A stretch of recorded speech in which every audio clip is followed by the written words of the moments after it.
All right. Hi, folks. Welcome back. This is another tutorial in the UI series for Unreal 5. It's also going to be of use to people who are interested in doing multiplayer where you can choose characters. So this is going to be the foundation for choosing your character, and we'll look eventually at how to do this for multiplayer. So right now I have my start menu that we've done in the previous tutorials. And now when I click start, it's going to ask you which character you'd like to use. And you choose your character, and it will open up that character with you controlling it. So let's take a look at how all of that works. Okay, so here I am. If you've done the other tutorials in the UI series, you'll be at this stage that I'm at now. Let's just do a playtest to show. So here I have this window that says new game, and I click start, and the game starts. I also have a main menu that I can hit tab, and I can open it up for continue to play, retry, or quit. So what I'm going to do now is I'm going to go into the third person folder into the blueprints, and I'm going to open up this BP third person character. Let's open on my other monitor. Let me drag it over here. Let's anchor it up there. So right now we have a input that calls the menu, and when we call the menu, you get the menu call that happens up here. That's our main menu. To get started in this third person character, I don't know why I like to do it this way, but I like to move this menu up, and then everything for swapping the character is going to happen in here below the main menu and above all of the inputs for controlling the character. So I'm going to right click an empty space, and I'm going to create a custom event. And this custom event is going to be called swap character. Now my swap character is going to need to know what character to swap to. So I'm going to go over here onto the right under details, and I'm going to click the plus next to inputs, and I'm going to create a new parameter, which I am going to call SelectedCharacter. And this is going to be a float. And that is going to allow me to pass a number, which is going to correspond to the character that I want to be moving forward. Okay, once I have that, I'm going to go ahead and compile and save my third person character. And that just really sets up the ability to call this custom event. And now I'm going to go and do the work of setting up our menu. So I'm going to go back to my map. I'm going to go to the folder where I've been saving my other blueprint widgets, and I'm going to right click, and I'm going to say user interface widget blueprint. And I like to call these WBP for widget blueprint underscore character select. And this is just going to be of user widget. Oh, look, I'm doing a search. I didn't need to type that in there yet. I just need to create a user widget. Apologies. And then paste that in there.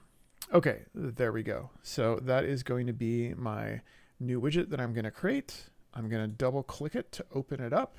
And I'm in the designer where I'm going to go ahead and set up what my widget looks like. So I'm going to drag my canvas panel into my widget so that I have a way to arrange what things look like. And then I'm going to start grabbing a piece of text and throw it in there.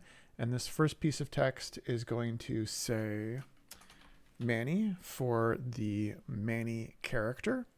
I am going to change the anchors to center. And then I'm going to change the position to -40 by -18 by 100 by 30, which they already are.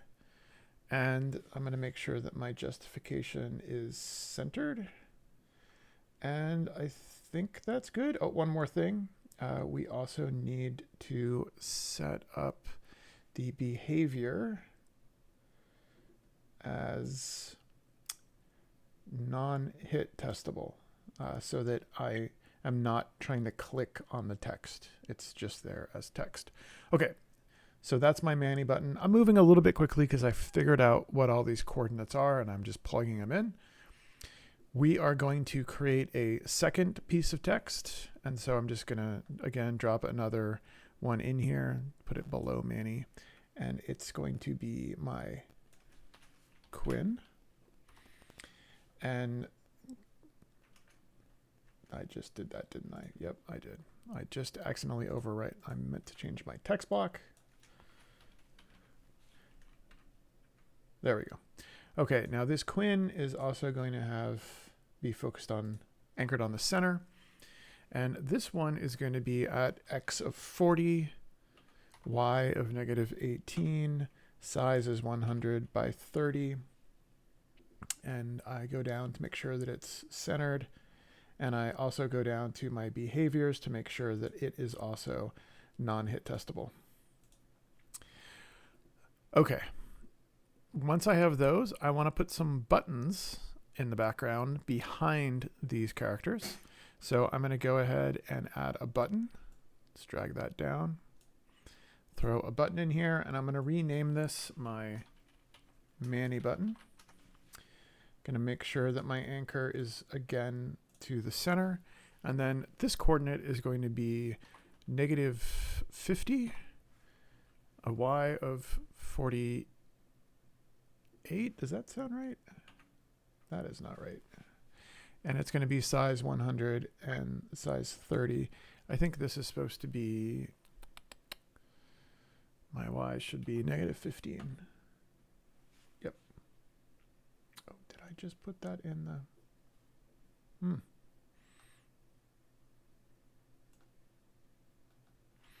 Yep, -15. And how did I get my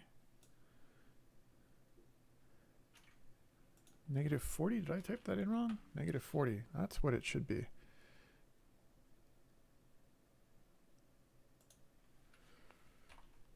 Correct that in my write-up.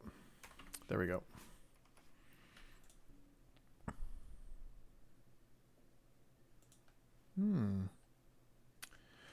Okay, let's do my other button before I start worrying about the fact that I have things incorrectly showing up.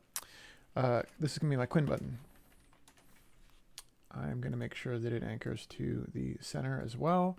And the coordinates for this one should be -30 by -15. Oh, and you know what? These sizes are a little different. I have one size 120 and 30. There we go. And this one should be 120 and 30. Huh.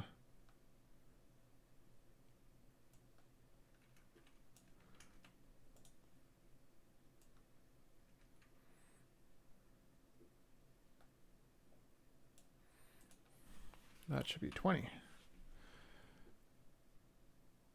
Interesting. Okay. So I have this one and that one. I'm going to move the buttons back in Z order to -1 and -1. Yeah, my coordinates are goofy in this one. I'm not sure what's going on. 30, -50. Okay. So let's just take a quick look at that. -40 and -18 for the Manny text. -50, -15 for the button.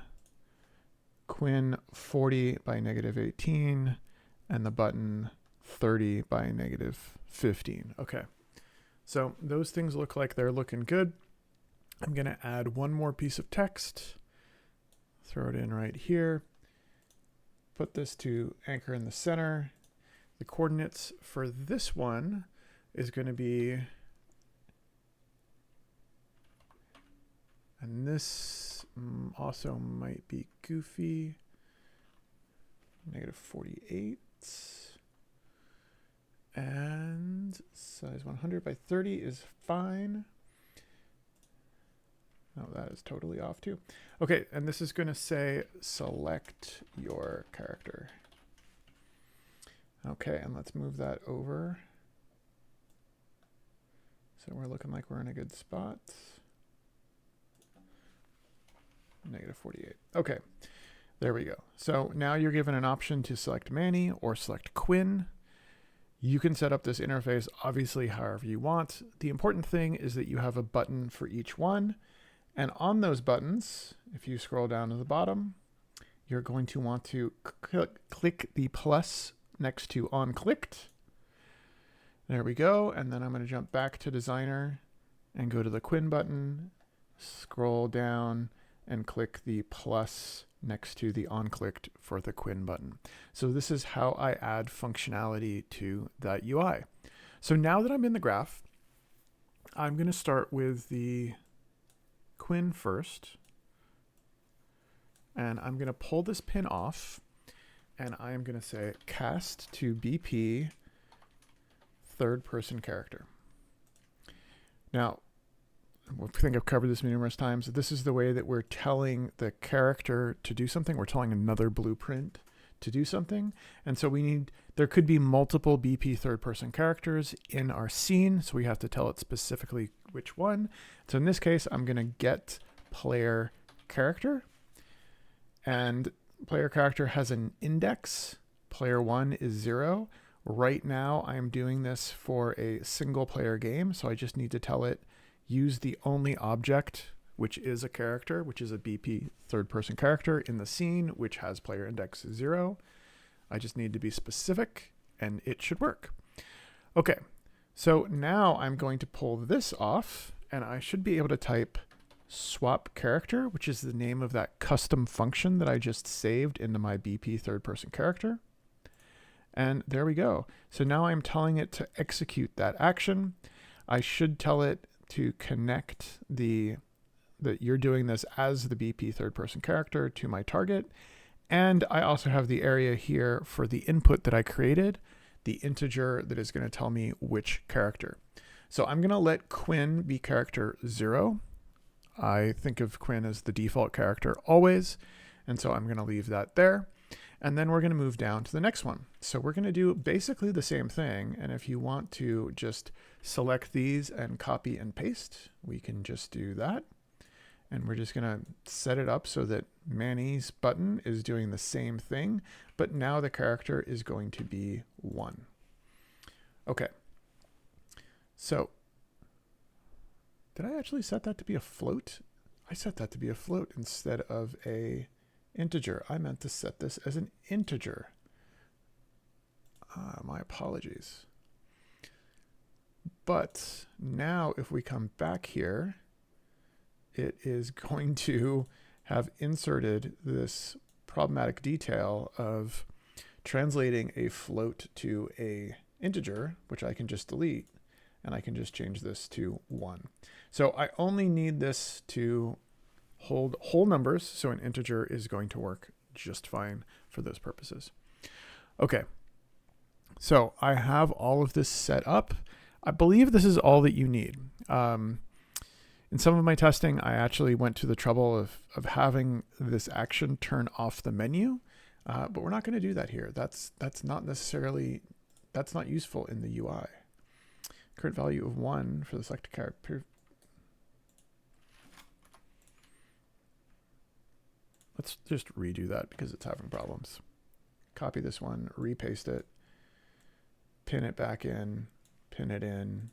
There we go. Okay. If you followed along with my error of making that a float, that's how we fix it. It should be working fine. I'll put a note in the video to say use an integer, not a float.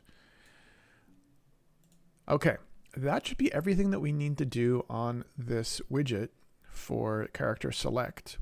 So now I'm going to go back to my third person map, and that's going to allow me, if I closed my third person character blueprint, it's going to allow me to open that back up, but I still have mine open up here. So here we go. I am now back in the BP third person character, and I'm going to put some more functionality in the swap character and make swap character actually do something. Okay, so I have my swap character, but before I get to the swap character, there's one other thing that I want to do here. I'm going to create another custom event. And that custom event is going to be called select. Let's actually call it character select. And why am I doing this? So what I want to do is have something that actually calls up the menu. And so character select will call up the menu to select the character, and then when I make a decision, then I'll execute my swap character. Now, character select is not going to have any variables in here, any inputs, so I didn't need to set that up before I did these other steps. So here is our character select. I'm going to pull this off, and I'm going to say create widget. And that's going to be how we set up our UI on screen. From our class, we're going to select WBP widget blueprint of character select. There we go. And once I have that set up, I can pull off this return value and say promote to variable. It's always useful when you create widgets to set them up as a variable. Let's give it a name. I like to call this character select widget or widget blueprint. Sort of flip that around so that I know that this is a variable and not an actual widget blueprint. And then I'm going to pull this off and say add to viewport. And if I say this, it's going to give me the variable. And if I say this, it won't give me the variable. Let's take a look at what that does. So I don't really need that variable there. So I usually do it without the variable, and then I can just pin this.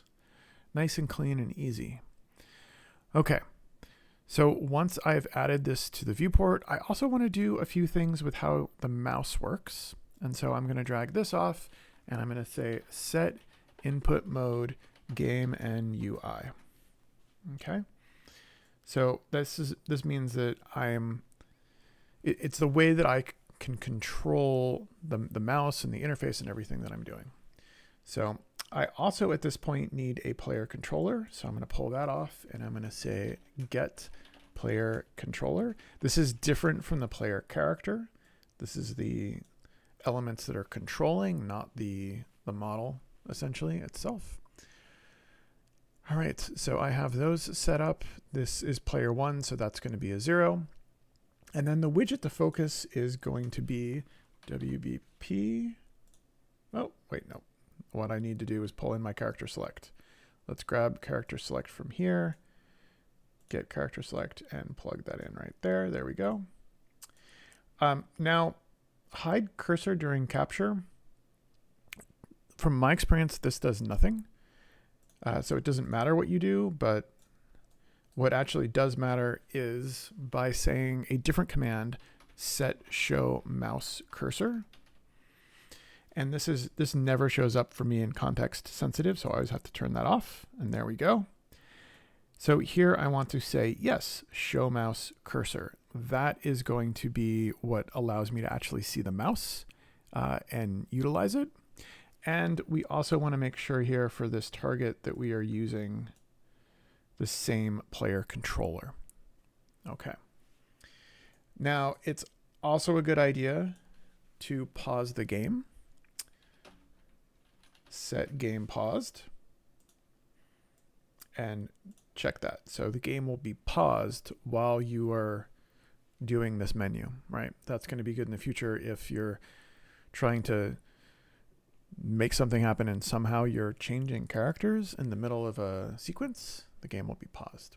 Okay, that seems like everything we need to get set up here, but there's a good thing that I like to insert over here, which is a check.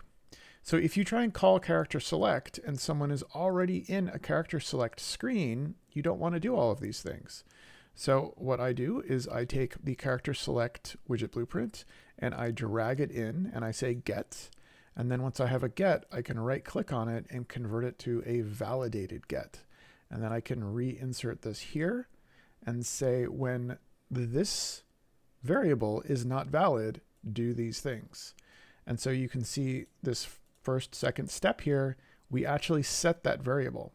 So while I have this menu open, that variable is valid, and this get will essentially say, oh, that's valid. And so if it is valid, we're already in the menu, you want to do nothing. Now, if I was being extra thoughtful, I might say, well, it's also possible that there's a main menu. And so I might want to take this main menu and say, you know what? If the main menu is up, then do nothing. If the main menu is not up, then check if the character select is up. And if the character select is not up, then open up the character select. I'm also just going to put a little debug here and say main menu conflict with character select menu. Now I shouldn't run across that, but if I do run across that, I'll know that I'll have a conflicting error. You could also do the same thing here for isValid. The other thing that you could do is we could actually set up this isValid to close the main menu when you open the character select. I won't cover that here, but it's pretty simple to do that. And I can add that as another tutorial if anyone requests it. Just let me know in the comments. Okay, so all of this is then opening up our menu. And within our menu, we can select swap character.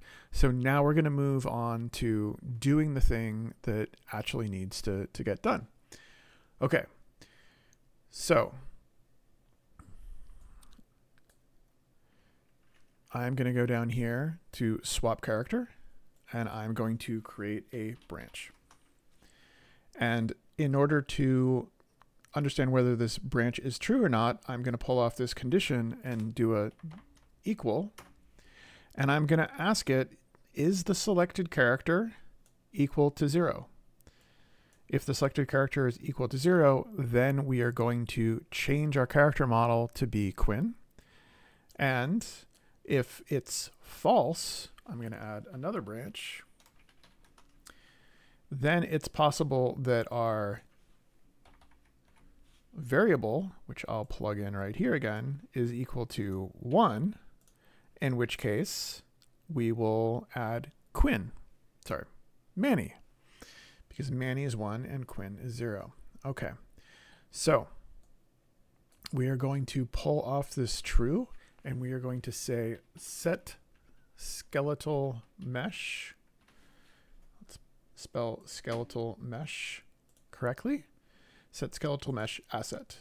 There we go. Okay, so the thing that we want to set for the skeletal mesh asset is this skeletal mesh right here. I think we can actually, if we turn back on context sensitive and I say set skeletal mesh, we can actually choose it with the mesh in parentheses behind, and it'll automatically give us that variable. So let's go ahead and drag that one out of the way. We don't need that one. We're going to use this one that came with the mesh included. And what are we going to do? We're going to change this to be Quinn. And there we go. So it is now going to change that mesh to be Quinn. You know, inside tip here, it actually already is Quinn, but I'm just showing us how to do these things in case you're building something that is not utilizing all of the options from the onset. It's good to know how to do that. Okay, so we are setting up Quinn as our new mesh, and then we're going to go down here. And so that was if 0 is true, and if 1 is true, then we are going to set skeletal mesh. There we go. And we're going to change this to Manny. There we are. And if this is also false, then we might have a little problem because we've called the swap character, but we don't actually have a variable that matches any of our current players. So I'm going to add a print string just so that I know that something's gone wrong. And I'm going to say character select error. Okay, there we have it. So that's our swap character that gets called from inside of the blueprint. And the only other thing that we need to make happen is we need to make the menu disappear. So in order to make the menu disappear, we want to have something that happens after we do the swap character. We are going to say remove from parent. And I'm turning off context sensitive so that I can get that. There we go. What are we going to remove? Well, we're going to remove character select variable. This is the widget. This is the UI that's on screen.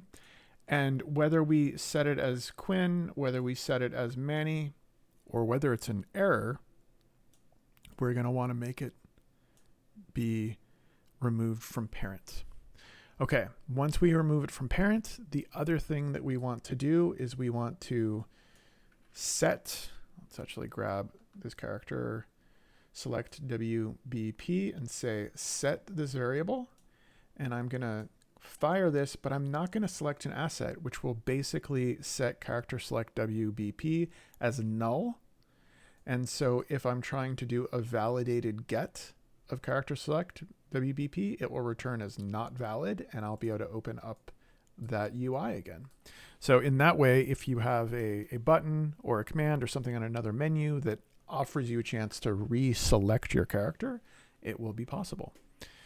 Okay, so from that, we also then need to do a couple other things, because up here we have the set mode, we have the show mouse cursor and the game pause, and we need to do all of those things as well. So we are going to pull this pin off and say set input mode game only. We're going to make sure that we're using the get player controller for our current and only player. Wait, that's the wrong one. Context sensitive, get player controller. Oops. Get player controller.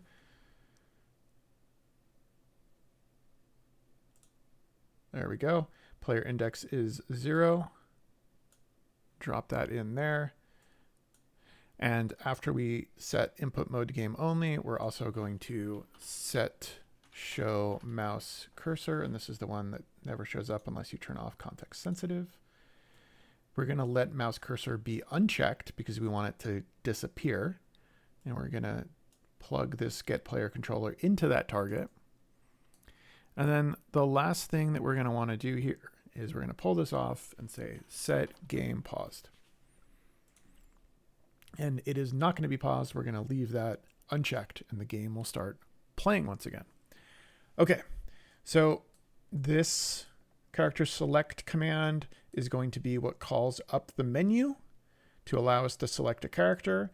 When someone selects a character from this, which is this widget blueprint, these buttons fire off a swap character call, which is back here in the character.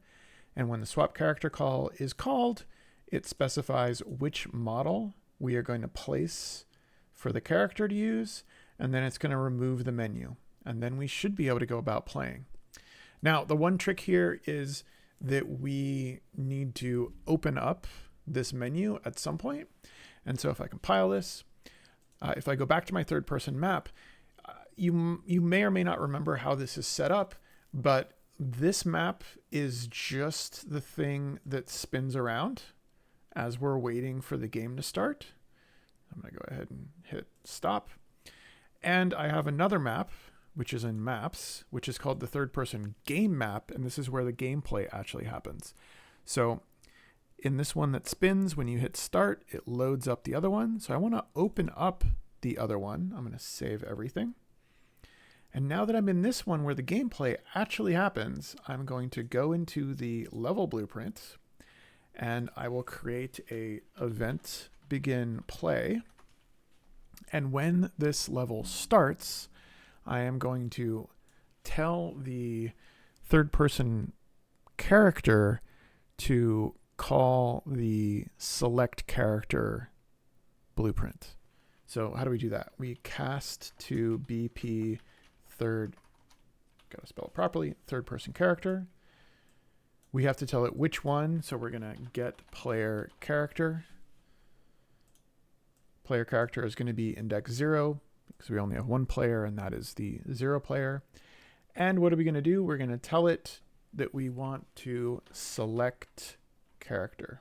Oh, sorry, character select. And I'm going to tell it I'm doing it as the BP third person character. And this should mean that when we start playing this level, compile, we will get the menu.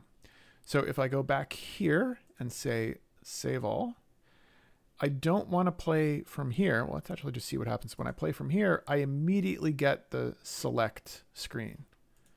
But if I go back to my third person map, this is essentially my starter level where I'm simply rotating in space.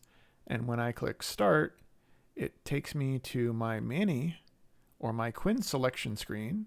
And if I say Quinn, I am the Quinn character. And let's do that again. If I say start, I want to be Manny. Will take me to the Manny character. Okay, so there we go. That is not necessarily a short tutorial, but hopefully it's a fairly easy tutorial to follow to set up a UI menu to allow you to select which character you want to play with for a single player game. I've got some other tutorials in the making, which are about setting attributes for these characters, letting them do different things. And also we'll be trying to get to the point where each player can select their character as they spawn into the game. Let me know if you've got any questions, if you run into any problems, and I'll try and get those answered for you as quick as I can. But thanks for joining. Talk to you soon.